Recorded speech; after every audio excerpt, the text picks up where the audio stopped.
Hi guys, a very good evening. I'm very sorry I'm late by around 13 minutes. It's because I don't know what happened when my network switched and I failed to come in time. I'm very sorry. Please forgive me. But I hope that we will be able to proceed. So to those who are live, can you please confirm if you are hearing me? Please confirm through the comment section if you are hearing me, so that when we proceed, we proceed without any problems or any disturbances. So we need to talk about the PVO amendment bill, and PVO stands for private voluntary organizations. That is the meaning of PVO. The abbreviation PVO is private voluntary organizations. And for an example, the NGOs we have in Zimbabwe, for an example. Thank you very much, Stakas Lemoyo, for confirming. Thank you very much, Colleton Leah, also for confirming. Okay. So, as I was saying, for an example, these are organizations like Zimbabwe Lawyers for Human Rights, Zimbabwe Doctors for Human Rights, my NGOs and so forth. These are private voluntary organizations which we work with on daily basis, which are helping the people of Zimbabwe with donations, organizing donations, etc. And the amendment bill is the one we need to look at, and so that we look at the effects of it. So if you go on your Google, just go and Google the PVO bill, so that you will be able to see the bill. You download that bill so that you will be able to read it through. We cannot read everything through on this session, so we need to take it maybe on daily basis. Yeah, thank you very much, Owen Shabelo, loud and clear. Decibel Baloi, you are clear. Thank you very much. Matamando Beatrice Oko, I can hear you, moderator. Thank you very much for confirming. So we'll need to maybe to take it in parts for days, so that we look into this matter critically and analyze it critically. So the issue is that the PVO bill, it violates Section 58 of the Constitution of the Republic of Zimbabwe, and that is what is very important to note here. So we are going to look at Section 58 to note what does Section 58 of the Zimbabwean Constitution say, so that we get to understand how it violates Section 58 of the Constitution. I'm sorry that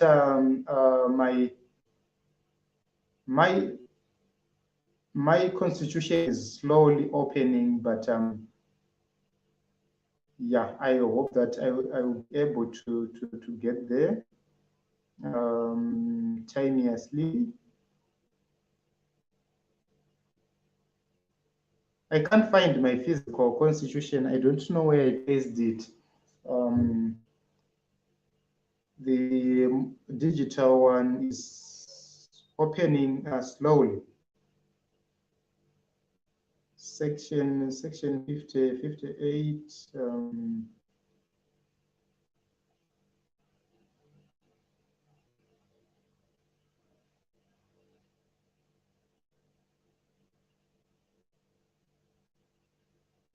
So what Section 58, it says every person has the right to freedom of assembly and association, and the right not to assemble or associate with others. No person may be compelled to belong to an association or attend a meeting or a gathering. So basically, the freedom of assembly, or the freedom to have whatever you want to have, it has been infringed, because whatever you are doing through the PVO is now being governed by the minister. The minister is now doing almost everything, because the board is going to be replaced, and the minister is now going to be in charge of everything. It means the freedom has been tampered with, the freedom has been played with, and you now operate at the mercy of the minister. And if the minister does not like you, it means whatever you are doing cannot proceed well. So let's look at very important issues. Why many people are saying let's stop the PVO amendment bill. The registration of the bill, it is going to be a very difficult process, because you need to go through the minister, and the minister will have to approve almost everything. And organizations will not be allowed to receive the funds from overseas, or so it is going to be difficult, because a private voluntary organization, usually these are organizations which are being funded by donors. So donors won't be able to fund your organization.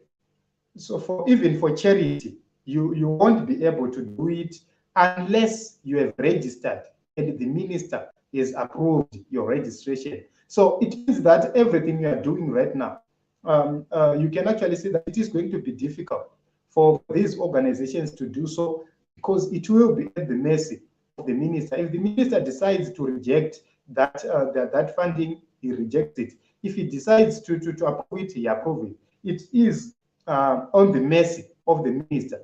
And the reason why we had PVOs is because the same government with the same ministers has been failing to deliver service, and people have been relying on donors for assistance, and that is what they're going to stop. So they are saying that it is going to be a crime which is going to be punishable if an organization receives such funds without registration through the minister.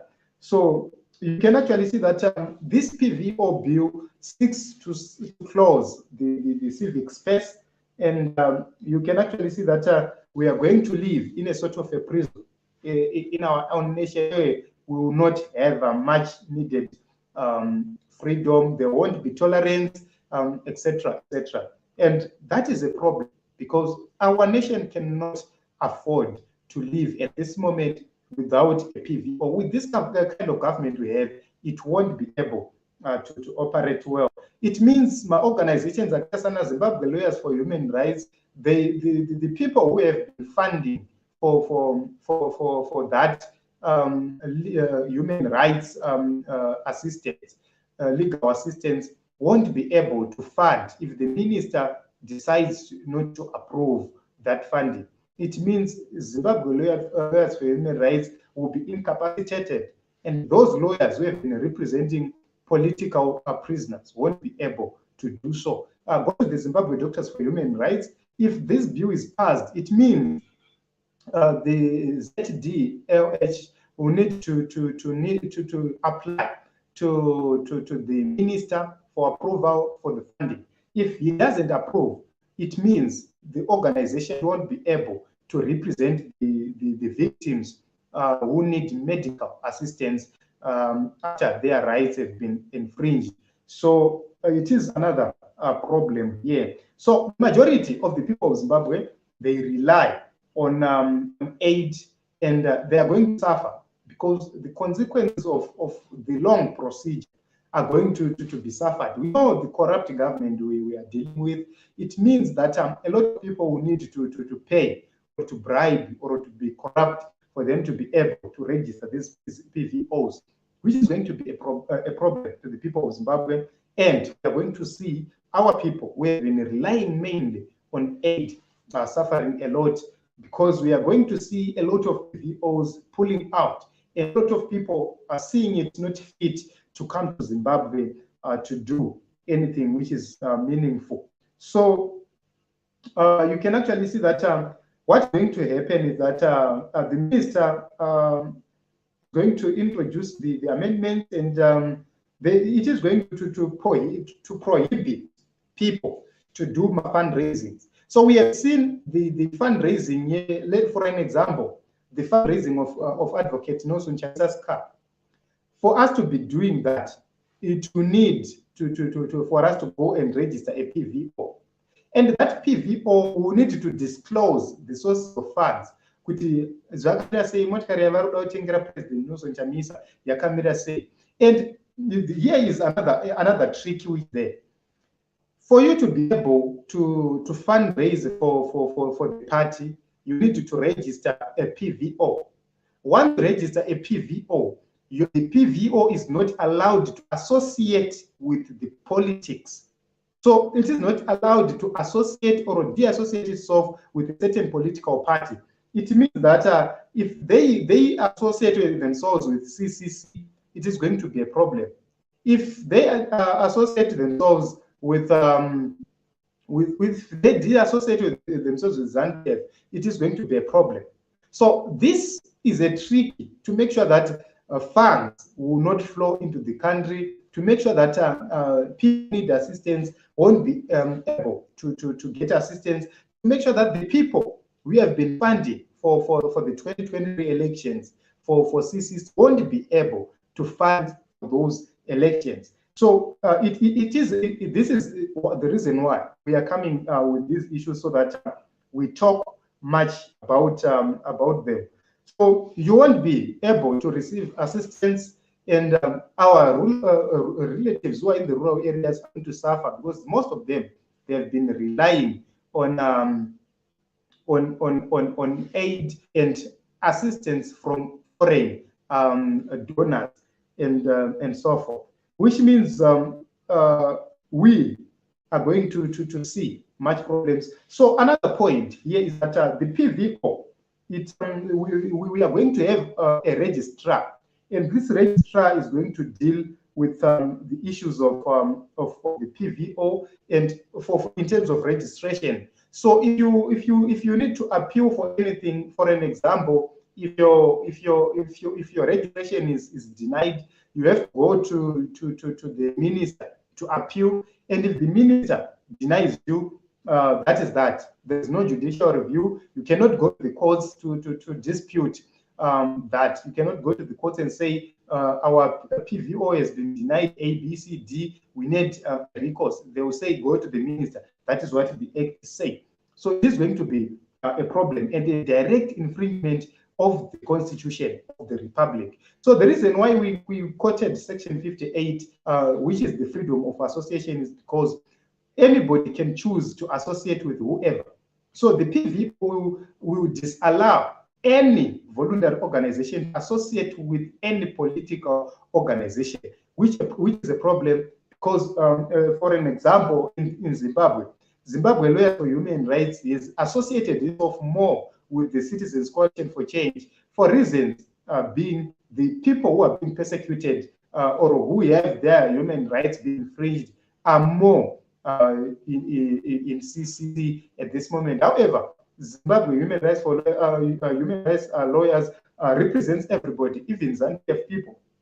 In 2014, 13-14, they were representing ZANU-PF people who were arrested in Chingwizi area after a violence erupted there and police vehicles burned, and they went on to represent them. So I believe that Zimbabwe Human Rights for Lawyers is not biased. It has been making sure that they defend everybody. So clause 9B of the PVO, it says that any private voluntary organization that supports or opposes any political party or candidate in a presidential, parliamentary, or local government elections, or a party is in breach of Part 111 of the Political Parties Finance Act. So that is it. That is where the problem is. The main problem is. So it is going to deal with various political organizations, because you won't be able to mobilize for funding even from your own supporters. So this is why we are saying this bill must fall, and this bill does not suit or does not fit Zimbabwean democracy at this moment. So you can actually see that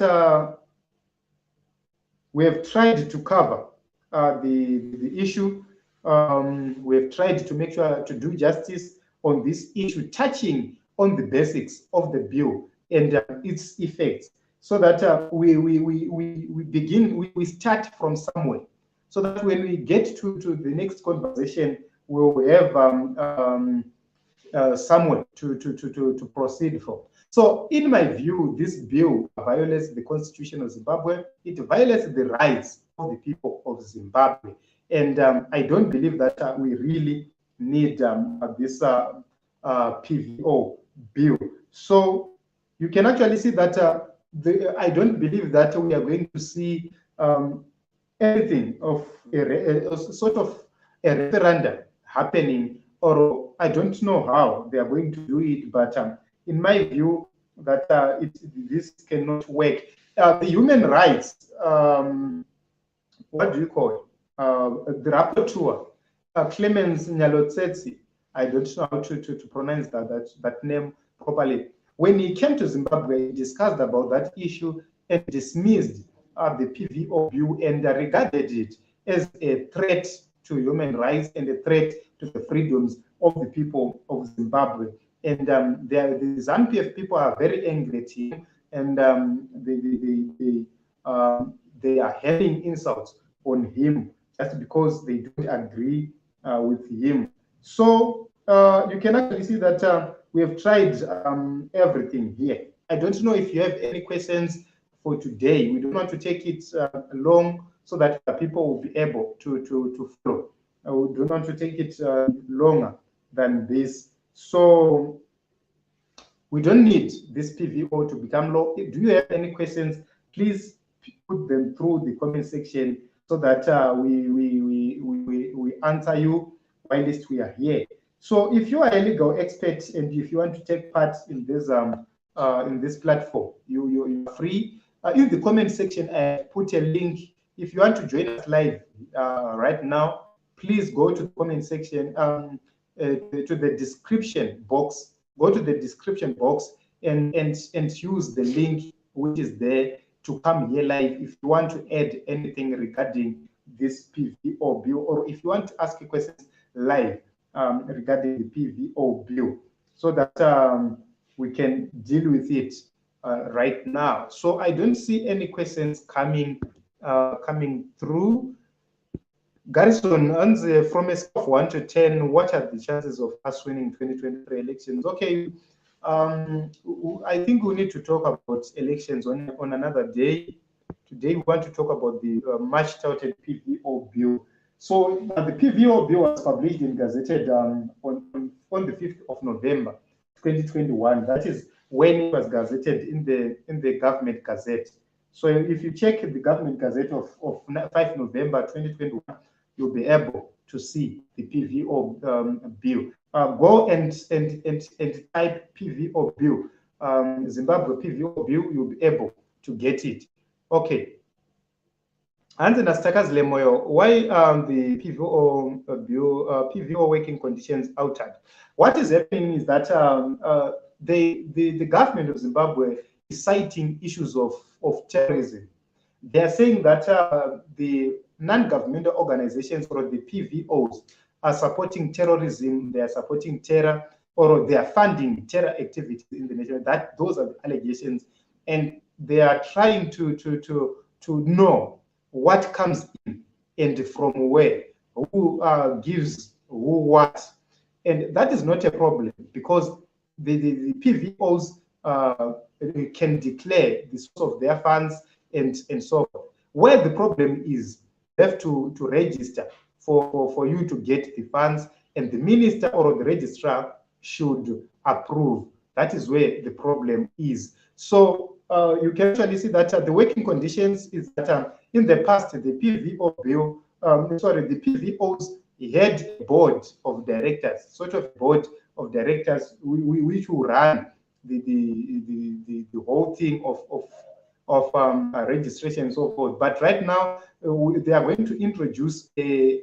registrar and a minister. Will be the registrar and the minister will be in charge of everything. So if the registrar denies you, any service. You go to appeal to the minister, and if the minister denies you, that is it.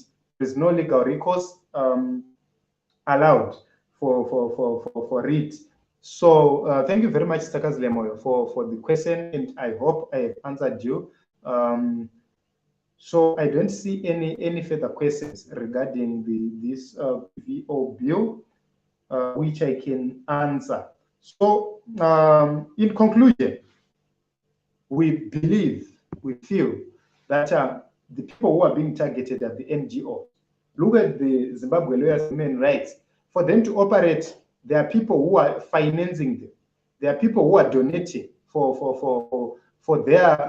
them to be able to operate. So if the registrar decides to stop those people from financing, it means we are in trouble. It means the people like Topsicala, the people like the political prisoners won't be able to be represented in court because there won't be finances.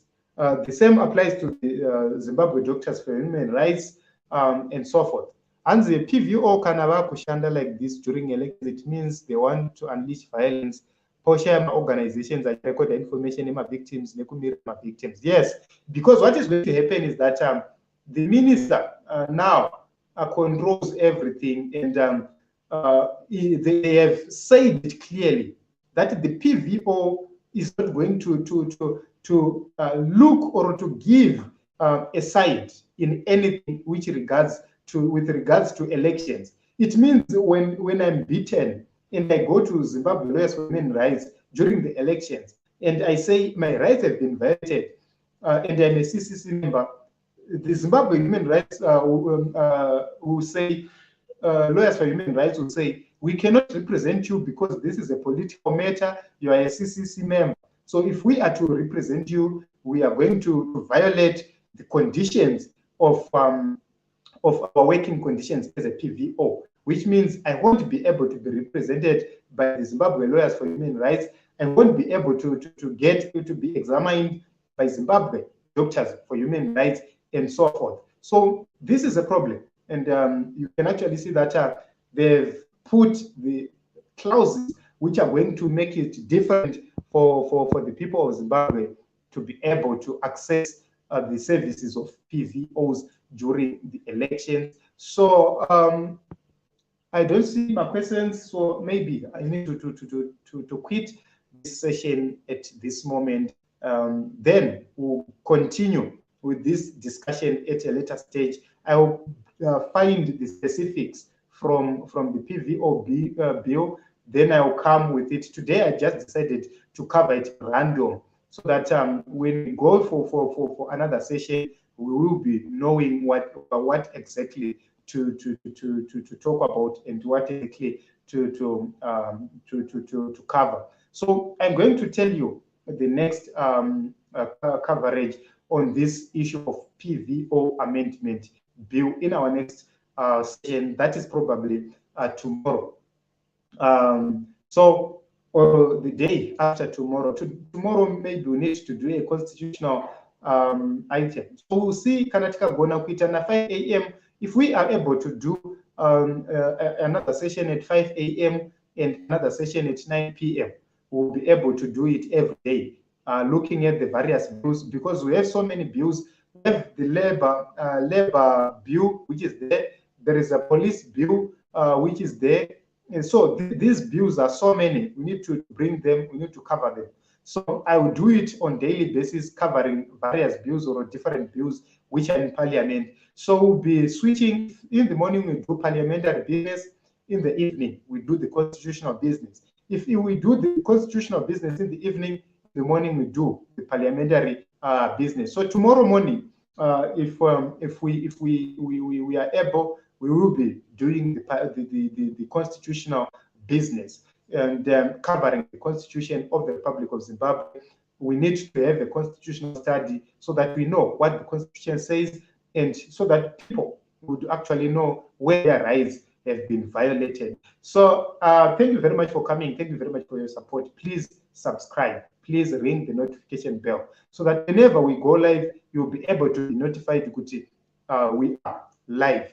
So that like so that many people will be able to see this PVO bill, so that when the parliamentarians who are walking around asking questions about this PVO bill, when they reach your area, you'll be able to know this bill about it. So make it a habit to talk to your relatives. If you're in diaspora, if you're in Harare or wherever you are, talk to your relatives about this PVO bill. When these people come to your area, so that your relatives can actually attend and actually answer some issues and raise some issues. So let's share this widely so that everybody will be able to know about what is happening, so that our people can make valuable contributions to the parliamentary committee, which is working around making inquiries about this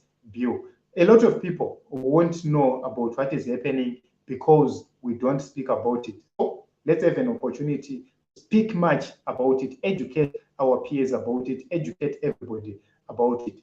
Thank you very much for coming. My name is Ronald Wekwamakusha. Let's meet in other various programs and other various activities. So if you want to come here, choose the number appearing on the screen, then we'll bring you here live. We cover you exclusively. This is your platform, the people's platform. If you to talk about anything meaningful, feel free. We'll give you a platform, we'll give you an ear. You don't have to pay anything for you to come here. You just bring yourself on this platform and you talk to the people of Zimbabwe. So till we meet again, probably tomorrow. I don't know if I will be able to come again with another live, but let's see, maybe tomorrow. Let's talk in the morning.